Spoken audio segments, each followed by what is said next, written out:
Gazette du Togo, une vision sur l'actualité togolaise et sur le monde. Oui. Le groupe parlementaire ANC a dressé un bilan d'activité après les élections des députés de l'ANC depuis 2013 à l'Assemblée nationale. Dites-nous ce que vous avez mis dans ce rapport. Non, en fait, on n'a pas dressé le bilan de toutes les activités depuis le début de la législature 2013, mais on a dressé le bilan de la session de l'année dernière, 2016. Les autres bilans, bon, on les a fait de manière ponctuelle au fur et à mesure que les séances se passaient. En réalité, le but de la manœuvre, c'était que de manière récurrente, et plus nous approchons de la fin de la législature qui est fixée à 2018, plus nous attendons de la population cette phrase « les députés ne font rien », qu'est-ce que font les députés au juste à l'Assemblée nationale, les députés ne s'intéressent à aucun de nos problèmes, etc. Or, paradoxalement, l'année 2016, au niveau de l'Assemblée nationale, a été une année de forte moisson, moi je dirais, en ce qui concerne les deux missions principales de l'Assemblée nationale, qui sont celles de voter la loi et de contrôler l'action gouvernementale. Donc nous sommes étonnés de ce que, au même moment où nous parlons de moissons abondantes au niveau législatif à l'Assemblée nationale, les populations disent que les députés ne font rien. Et donc, nous avons compris que c'est sûrement par manque de communication et de visibilité des activités de l'Assemblée nationale au niveau de la population que cette vision est à tort inséminée dans la population. Et donc nous avons par cette rencontre-là qui n'était ni une conférence de presse ni un point de presse, mais qui était une discussion à bâton rompu avec les journalistes qui sont finalement les porte-parole des institutions de la République au niveau de la population. Donc nous avons voulu échanger à bâton rompu avec les journalistes pour les informer de ce qui a été fait courant année 2016 pour qu'ils aient une idée du travail colossal qui a été abattu par l'Assemblée nationale, mais qui, apparemment, n'est pas porté à la connaissance de nos populations. Et aujourd'hui, c'est une occasion pour nous de vous demander quel est le rôle primordial d'un député. Bon, le rôle d'un député, et ça, c'est pas les députés qui ont décidé ainsi, c'est la Constitution de la République togolaise qui organise toutes les institutions qui organisent la vie dans le pays qu'il a décidé. Et donc deux rôles principaux, c'est celui de voter la loi et de contrôler l'action gouvernementale. Le vote de la loi, comme son nom l'indique, se fait par le vote des textes de loi qui sont censés régenter la vie dans notre pays. Et donc, ce rôle-là, c'est le rôle primordial de l'Assemblée nationale. Et ensuite, le rôle du contrôle de l'action gouvernementale. Ce rôle-là aussi qui n'est pas aussi étendu que les gens pensent, parce que le contrôle de l'action gouvernementale se fait essentiellement à travers des mécanismes que nous appelons souvent en langage commun les interpellations. Mais en réalité, qui sont des questions qui sont adressées au gouvernement sur les faits de société, sur les faits d'actualité, sur les faits marquants la vie sociale, économique et politique du pays. Donc c'est des questions que, puisqu'il s'agit du contrôle de l'action gouvernementale, que les députés adressent à des membres du gouvernement pour qu'ils viennent expliquer aux députés un problème bien précis sur les tenants, les aboutissants de problèmes de société ou qui est de la compétence du ministre en question et autres. Les gens croient aussi que cette mission de contrôle de l'action gouvernementale permet aux députés de s'occuper de tout et de rien. Mais en réalité, non. Par exemple, lorsque actuellement l'actualité autour de cette question du retrait de la fréquence de City FM et de LCF, moi j'ai été accosté par quelqu'un la dernière fois dans la rue qui me dit mais Maître Amegambi, mais pourquoi vous n'interpellez pas M. Peter Tchala sur ce qu'il est en train de faire avec City FM? Je lui ai dit mais nous ne pouvons pas interpeller M. Peter Tchala. M. Peter Tchala, il n'est pas ministre. Les députés interpellent dans le contrôle de l'action gouvernementale. Il s'agit du contrôle de l'action gouvernementale. Or, la HAC est une institution de la République. La HAC n'est pas le gouvernement. Et donc, si interpellation devait avoir sur ce cas précis, c'est le ministre de la Communication, malheureusement, qui sera interpellé et qui devra répondre des actes posés par M. Peter Tchala, le président de la HAC. Donc, c'est comme cela. Les gens ne le savent pas.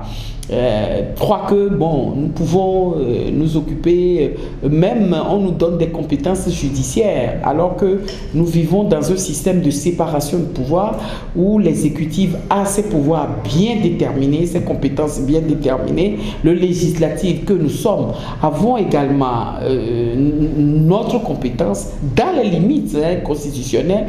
Le judiciaire, chaque pouvoir a sa compétence bien déterminée. Et donc l'Assemblée nationale, les fonctions de l'Assemblée nationale stricto sensu, c'est voter les lois et contrôler l'action du gouvernement à travers des questions orales avec débat et autres qui sont posées au ministre. Et voilà. Et dans l'exercice de vos travaux, quelles sont les difficultés que vous avez rencontrées? Qu'est-ce qui a marché? Qu'est-ce qui n'a pas marché? Oh, énormément de difficultés. D'abord, un problème récurrent dont il faut parler, c'est sur la difficulté que nous avons eue essentiellement depuis le début de la législature et même l'année dernière aussi, sur les difficultés que nous rencontrons dans l'exercice de la deuxième fonction qui est celle du contrôle de l'action gouvernementale. Parce que vous savez, les députés déposent des questions sur les faits de société, sur les faits d'actualité et autres, mais c'est que nous avons remarqué que c'est les ministres qui ne répondent pas. Parce que pour répondre à cette question-là, le ministre doit venir à la plénière, à une des plénières fixées par la conférence des présidents au niveau de l'Assemblée nationale pour pouvoir répondre à la question qui lui est posée par le député. Mais c'est que sur le rôle de l'Assemblée, le rôle c'est l'agenda, le programme où sont répertoriées les questions posées par les députés au gouvernement, aux différents ministres. Et donc vous verrez que sur le rôle des questions posées au gouvernement, il y a des questions qui ont été déposées depuis 2014, il y a des questions qui ont été déposées d'ailleurs au début de la législature depuis 2013 et dont les ministres n'ont pas condescendu à venir à l'Assemblée apporter des réponses. Il faut dire que l'année 2016 a été particulière parce que nous avons, si je peux parler ainsi, tapé un peu du poing sur la table vis-à-vis du président de l'Assemblée nationale pour lui dire qu'il est inadmissible que l'exécutif empêche le législatif d'accomplir sa mission qui est de contrôler son action par le fait de ministres qui ne veulent pas assumer leurs obligations, parce que c'est une obligation qui incombe aux ministres de venir répondre aux questions qui leur sont posées par les députés à l'Assemblée nationale. Donc voilà la première difficulté, c'est que ce n'est pas que les députés ne s'intéressent pas aux problèmes d'actualité ou aux problèmes sociaux de notre pays, c'est qu'ils posent les questions, mais nous remarquons, c'est le constat que nous faisons de ce que les ministres ne sont pas diligents pour venir répondre aux questions. La deuxième difficulté aussi qui procède de la première question, du premier problème que j'ai évoqué tout à l'heure, qui est la non-visibilité des activités de l'Assemblée nationale, c'est que, vous savez, les activités, il se passe à l'Assemblée nationale beaucoup de choses et autres qui, pour être portées à la connaissance des populations, devaient l'être au travers des médias que vous êtes, et notamment des médias nationaux. principalement TVT, Radio Lomé, parce que c'est ça les médias qui appartiennent à l'État, qui a l'obligation de rendre visible le travail de toutes les institutions de la République. L'Assemblée nationale étant une institution de la République. Or, ce que nous remarquons la plupart du temps, c'est que les séances de l'Assemblée nationale, pour tous, sont passées au journal avec 3 minutes maximum. Et nous abattons énormément de travail là-bas et autres. Lorsque j'étais à l'Assemblée nationale sous l'ancienne législature, je me rappelle que dans l'exercice du contrôle de l'action gouvernementale, les séances sur ces questions orales avec débat au gouvernement étaient fixées sur les jeudis après-midi. Et à l'époque, la TVT disait qu'il n'avait pas les moyens parce que dans beaucoup de pays, pour ne pas dire la totalité des pays de la sous-région, des pays d'Europe, ces séances sont retransmises directement à la télévision pour permettre aux populations de suivre ce que les députés qui ont été mandatés font à l'Assemblée nationale. Mais à l'époque, la TVT disait que ils n'avaient pas les moyens de faire la retransmission en direct. Mais je me rappelle que tous les samedis matins à partir de 9h, on passait en intégralité la séance réservée aux questions orales avec débat à l'Assemblée nationale. Mais depuis le début de cette législature, force est de constater que nulle part, à aucun moment, aucune des questions, pourtant il y en a eu, Dieu seul sait qu'il y en a eu de vraiment décisives qui ont été évoquées, examinées à l'Assemblée nationale, mais qui n'ont jamais été retransmis en direct. Au total, ce qui fait que les populations ne savent pas ce qui se passe à l'Assemblée nationale. C'est vrai que c'est un peu la faute aux populations aussi, parce que nous sommes échelonnés depuis le début de la législature à dire que les séances de l'Assemblée nationale sont publiques. Les séances de l'Assemblée nationale, les plénières surtout, sont publiques. Ce n'est que les travaux en commission qui ne sont pas publics. Mais les plénières sont publiques. Et les populations sont invitées tout le temps. Moi-même, je passe les messages tout le temps quand l'opportunité m'est offerte de dire aux populations que les séances plénières de l'Assemblée nationale sont publiques. Vous pouvez venir voir en direct ce que font vos députés. C'est vrai que vous ne pouvez pas intervenir et autres, mais au moins vous suivez, vous êtes au courant au jour le jour de ce qui se passe à l'Assemblée nationale. Et j'ai remarqué que les Togolais ne s'intéressent pas véritablement au travail, aux activités de l'Assemblée nationale, et donc ne font pratiquement jamais le déplacement de l'Assemblée nationale pour venir voir ce qui se passe. Voilà exactement les problèmes qui sont, dont je peux parler en ce qui concerne les conditions dans lesquelles les travaux de l'Assemblée, les activités de l'Assemblée nationale sont menées, et qui rejaillit sur l'opinion publique qui croit que les députés sont élus là-bas et que ils se tournent les pouces à ne rien faire, ce qui n'est pas du tout la réalité, pas du tout. D'accord. Ok, merci Madame. Et revenons un peu sur la décentralisation. Le ministre des Affaires étrangères, Robert Dussey, a fait une annonce chez nos confrères de Deutsche Welle concernant l'organisation des élections locales d'ici la fin de 2017. Comment vous avez apprécié l'information? Oh, vous savez, moi, ce que je sais, c'est que finalement, les paroles de nos ministres, moi, je ne les prends plus pour argent comptant. Un ministre de la République a affirmé devant les élus du peuple que d'ici la fin de l'année 2016, par exemple, la route Lomé-Amfouin-Vaughan et tout ça serait terminé justement à l'issue d'une question qui lui a été posée justement par un député sur la route et tout ça, a donné la garantie. Bon, nous sommes à février 2017 et tout le monde a appris avec nous ce qui en est, enfin, finalement, de cette fameuse route-là où on nous a déclaré que le soumissionnaire qui avait levé les travaux a été défaillant, non seulement a été défaillant, mais a dépensé par devers lui les fonds qui ont été avancés, de sorte qu'aujourd'hui on a été obligé de donner cela. Bon, c'est dans ce même ordre d'idée que les déclarations d'une minute Doucet nous ont un peu surpris, puisque vous savez qu'avant cela, il y avait eu un atelier sur la décentralisation auquel nous avons été invités en tant que députés du groupe parlementaire ANC, nous y avons participé.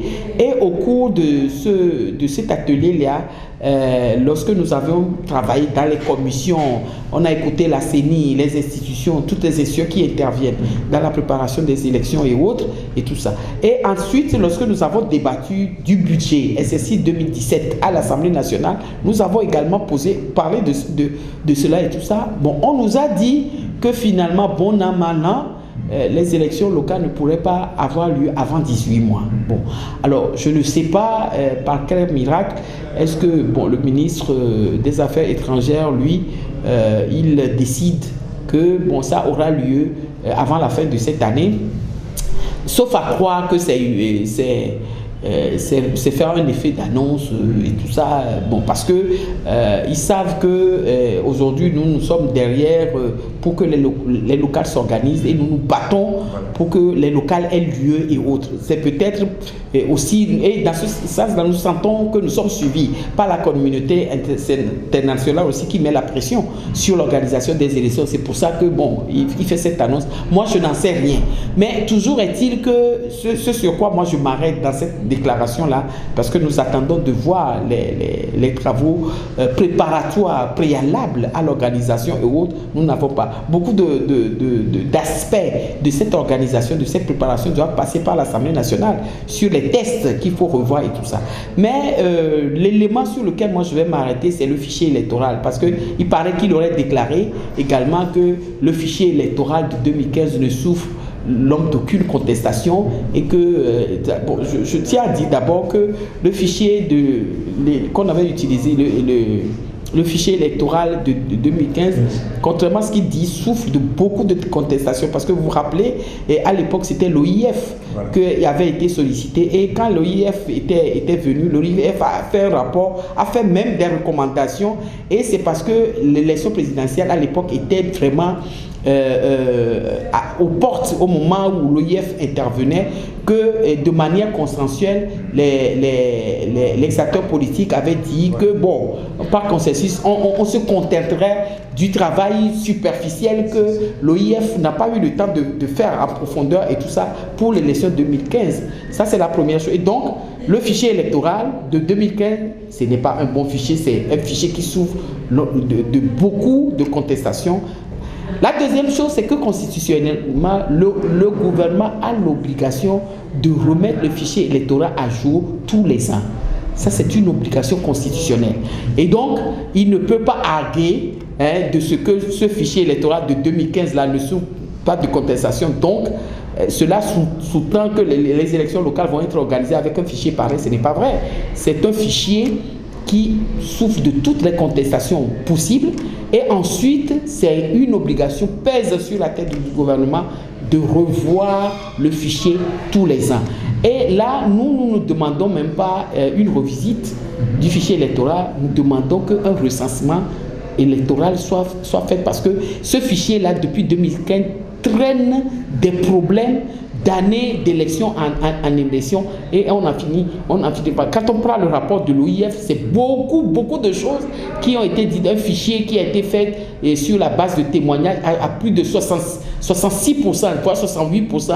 Je crois que c'était le général Sangaré à l'époque qui a dit que nulle part dans aucun pays on a vu un fichier électoral effectué sur la base de témoignages à plus de 68%. Et donc c'est un fichier électoral qui pose énormément de problèmes, et donc qui devait être complètement refait, et nous avons même commencé à nous battre sur la refonte complète de ce fichier électoral. Et donc voilà ce que je peux dire sur la débat. Maintenant nous attendons de voir comment est-ce que les élections vont être organisées avant la fin de cette année. De toute façon, nous nous battons pour que ces élections-là soient organisées le plus rapidement possible, mais attention, pas à n'importe quelle condition, aux conditions de transparence et d'équité qui sied à toutes bonnes élections. Et l'ANC se prépare déjà pour les élections locales? Nous sommes préparés, c'est la plupart du temps, nous le disons, c'est depuis 2014 en fait, voilà, que le Togo a pris l'engagement, les 22 engagements d'organiser les locales. Et depuis 2014, les acteurs politiques que nous sommes, nous battons pour que ces élections locales-là aient lieu. Et donc, nous ne pouvons pas nous battre pour que les élections locales aient lieu et ne pas nous apprêter pour que ces élections-là aient véritablement lieu. Parce que nous estimons que les développements de notre pays doivent nécessairement se faire à la base. Et c'est peut-être parce que dans notre pays, on est dirigé par des délégations spéciales au lieu pas d'élus locaux que peut-être nos problèmes sociaux tombent et que les populations croient à tort que les députés sont là pour régler tous les problèmes et qui ne ressortent même pas de leurs compétences parce qu'il n'y a pas d'élus locaux à qui s'adresser et on pense que les députés qui sont élus au suffrage universel sont à même de répondre à toutes les questions, encore que le chef de l'État qui est lui aussi élu au suffrage universel et qui dirige véritablement le pays puisqu'il est le chef de l'exécutif n'est pas aussi pris à partie comme les députés. Ok, merci beaucoup madame. C'est moi qui vous remercie. Merci. La Gazette du Togo, une vision sur l'actualité togolaise et sur le monde. Rejoignez-nous sur le www.lagazettedutogo.com ou sur nos comptes Facebook, Twitter et YouTube. Pour tout contact, écrivez à contact@lagazettedutogo.com ou appelez le 92 80 88 53. La Gazette du Togo, c'est l'information en continu.